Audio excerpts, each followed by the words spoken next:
bisa dipastikan satu Thunderclap bisa menjadi sebuah malapetaka ketika nanti Skylar berada dalam posisi yang benar-benar tidak punya cover. Itu dia, calculate yang matang dari seorang Kairi. Dia nggak akan masuk lagi terkadang. Karena orang kalau udah berhasil dapetin keunggulan yang cukup banyak, itu masih ada Coach Shadow satu yang menyangkut. Dia bakal coba paksa dengan adanya Shadow Kill. Tapi lihat ini bakal instant pick up didapatkan seorang Kairi. Lihat Devin Dustman berhasil menutup pergerakan seorang Kairi. Perlindungan di area Uncle Land. Coba double kill, triple kill. Looking for Maniaka. Skylar kali ini memukul mundur para pemain dari tim Onyx Esports. Triple kill by Infinix secured by Skylar. Permainan Beatrix yang begitu luar biasa. Satu outer turret di tengah pun ini menjadi sebuah keunggulan lagi dan RRQ. Perlahan tapi pasti sudah menyusul dari segi ketertinggalannya. Mengingat Lord yang pertama juga sekarang sudah muncul. Akankah ini menjadi objektif selanjutnya? Karena sekarang Clay juga sudah selesai dengan satu buah Necklace of Durance. Ya, untuk jawaban bagi Kiboy yang regen HP-nya begitu luar biasa. Dan kalau misalkan kita melihat dari instant replay, sebenarnya Kiboy udah melakukan Power of Wildness. Dan permasalahan utamanya adalah Power of Wildness yang tidak bersama dengan Kairi. Kalau bersama dengan Kairi, Kairi pasti berada dalam keadaan Shadow Kill. Dan itu mungkin akan berbeda skenario teamfight-nya. Namun, thanks to Kiboy mungkin yang terlalu cepat dan Finn yang responsif banget dia langsung Divine Judgment sehingga Kairi tidak bisa bergerak. Divine Judgment di satu poin. Berhasil mendapatkan satu lagi tapi lihat Alpha tidak sana. Melakukan satu buah free hit. Retribution harusnya. Kairi terlalu jauh. Belum didapatkan oleh tim RRQ. Hoshi. Ball slain by UPS Gold. Wow, ini RRQ yang sudah berbalik unggul dengan 3 outer turret yang sudah hancur. Point pick off pergerakan dari Finn ini menjadi kunci banget pastinya ya. Dimana Sans gak bisa mencicil-cicil semua pergerakan dari teman-teman RRQ. Dan bahkan kita bisa lihat juga dari segi itemnya. Ice Queen One sudah selesai menuju ke arah satu Glowing One. Combo meriam, panas dingin. Combo anyang-anyangan kali ini telah didapatkan oleh para pemain dan bahkan di atas Poppy. Seorang Kairi kali ini bakal coba untuk melakukan sedikit distraction terhadap seorang R7 yang terlalu kuat dengan hadirat armor di badan dari seorang R7 Profesor. Ya, R7 sendiri kuat banget untuk landing phase-nya. Dia bakal clear dengan cepat. Walaupun ada boots yang kita tahu sendiri dia bakal langsung melakukan backstep atau bahkan melakukan split push.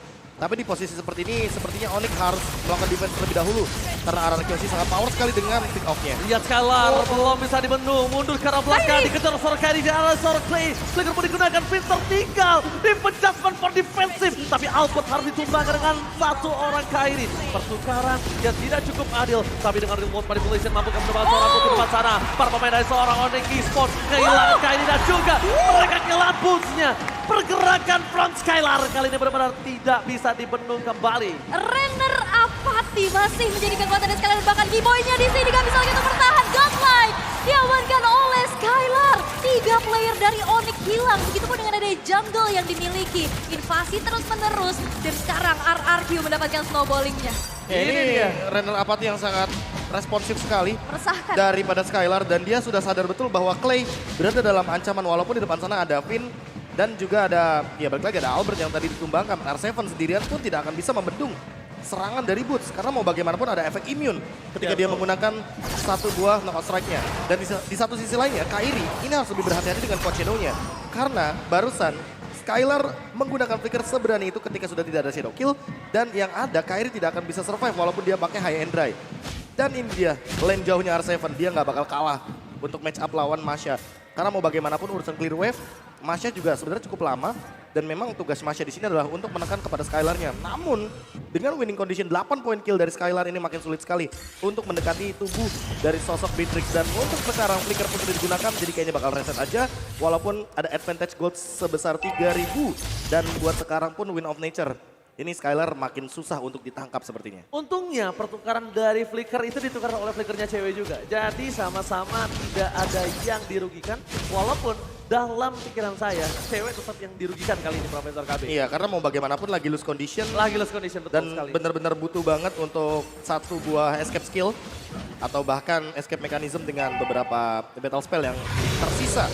Apalagi dalam keadaan cewek ini under banget levelnya, ketinggalan 2 sebagai gold laner. Dan di satu sisi lainnya Boots baru menjalankan split push-nya ketika ada kesempatan di 7 menit sebelumnya. Lord Game by UBS Gold telah dipegang oleh tim RRQ Ulsi dengan difference gold 3000 gold difference. Harusnya tidak ada gangguan di arah Lord kali ini. berhasil dapatkan Arkeoshi, mencoba untuk melakukan invasi. Para pemain dari tim Onyx Esports mereka langsung bergerak mundur ke arah belakang secara bersamaan mengcover satu sama lain.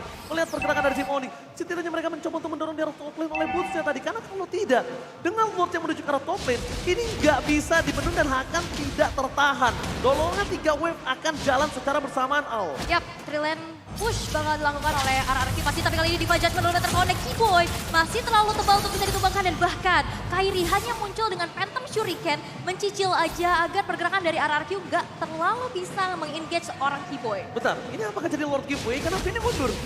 Vin-nya mundur. Karena udah gak ada Diva Judgment Nah, lagi. ini Shatter, no Diva Judgment, it's okay sebenarnya no Diva Judgment. Tapi apakah tidak sebaiknya mereka meringkup dengan pergerakan adanya seorang Hayabusa Kairi yang belum melakukan Shadow Kill? Tapi it's okay. Jarak dia Sophie, Onyx Esports akan sebentar lagi kehilangan satu buah phase turretnya. Put secara backline mencoba untuk melakukan flanking. Mencari perada seorang Skylar, mencoba untuk menutup ke arah belakang. Tapi lihat Skylar mencoba untuk kabur, R7 dilindungi dengan luar pada Valencian. Breakdown, membuat seorang Putih tidak bisa bertahan lagi di depan Rahan, ditumpahkan begitu saja. Win of nature, R7 gede, dapatkan cewek, harus ditinggalkan bersama dengan seorang Keyboy. Ditukar dengan Deden from Bogor. Tim Onyx Esports berhasil tentunya menumbangkan satu backline tim RRQ Hoshi. Satu tukar dua pertukaran yang menurut aku masih cukup bisa diunggulkan untuk RRQ. Walaupun Onyx masih bisa defense ditukar juga pula dengan adanya satu base turret di arah top lane. Ya untuk sekarang sih mau nggak mau nggak ada Clay, jadi nggak ada real Yep. manipulation. Tapi ingat, Finn dia ready banget dengan Flicker dan Diva Judgment ini. Dia bisa saja untuk meng-cover atau bahkan melakukan inisiasi. Ini dia, walaupun terus jawaban dari seorang Skylar, tapi Skylar dengan half power-nya lebih memilih untuk mundur ke arah belakang. Dan lihat sprite down diberikan, berhasil mendapatkan satu. Kairi mengejar R7, knockout strike, dan milik ke arah belakang, dan wipe out gas. One last wipe out, berhasil dapatkan Kairi shutdown. Mencoba untuk membalikan kembali keadaannya, looking for triple kill. Tim Onyx berhasil menutup pergerakan dari seorang Pipin. Dan triple kill, looking for maniac dari seorang Kairi. Albert mencoba untuk bertahan semaksimal mungkin. Deden from Bogor, can you save the day kali ini untuk seorang Albert dan berhasil membuat mundur tim Onyx Esports. Deden tidak sedayan, mana tepuk tangannya? Triple kill by Infinix secured by Kairi, tapi nggak bisa berbuat lebih lagi mengingat masih banyak wave minion juga yang masih menjadi PR untuk Onyx. Dan bahkan kita lihat di menit yang ke-15 dari Skylar-nya udah full item.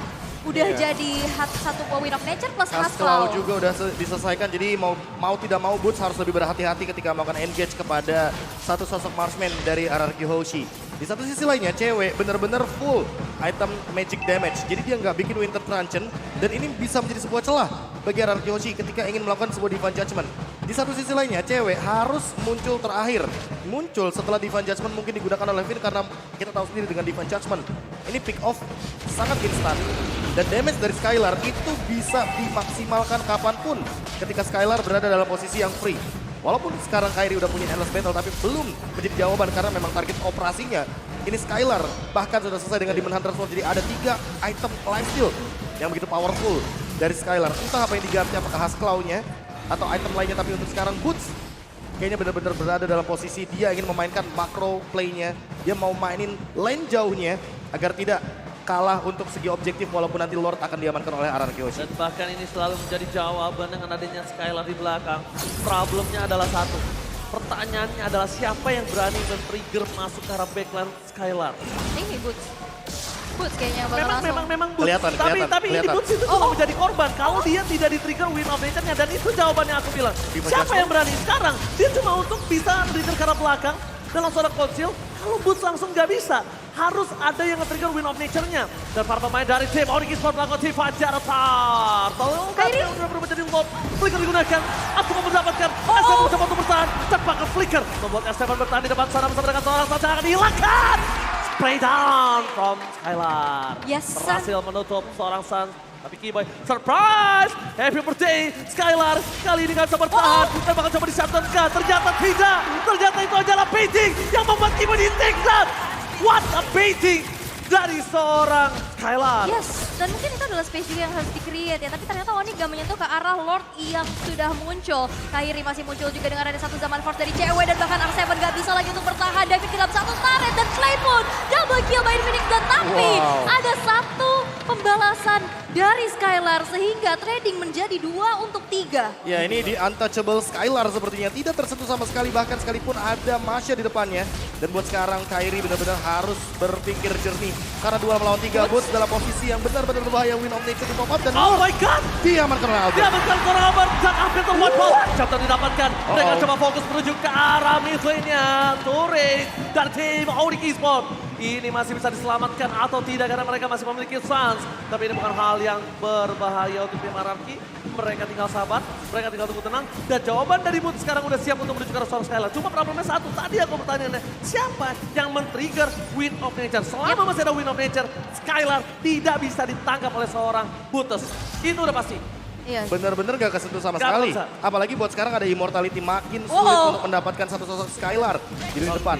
Oke, tapi lihat Keyboy bahkan tidak bisa sama sekali menyentuh pergerakan dari seorang Danny Van Bagen. Di arah belakang sana, tim Auric Esports, mereka bertahan dengan adanya 4 orang saja. Di fight 4 vs 4, Sun akan coba berhasil menyelamatkan para kawanan dari tim Auric Esports. Buses berada di front lineup, di wall manipulation, Karim mencoba melakukan flanking. Tapi Skylar di depan sana menjadi pilihan dan lihat, tembakan The Super Skylar berhasil menutup 1 poin kill di depan sana. Keyboy, fokus ke backline, Busnya hilang, dan ini bencana! Base-nya. Auric Esports yang Dikejar. angkat di game yang pertama. RRQ Hoshi take the game 1. Sempat tertinggal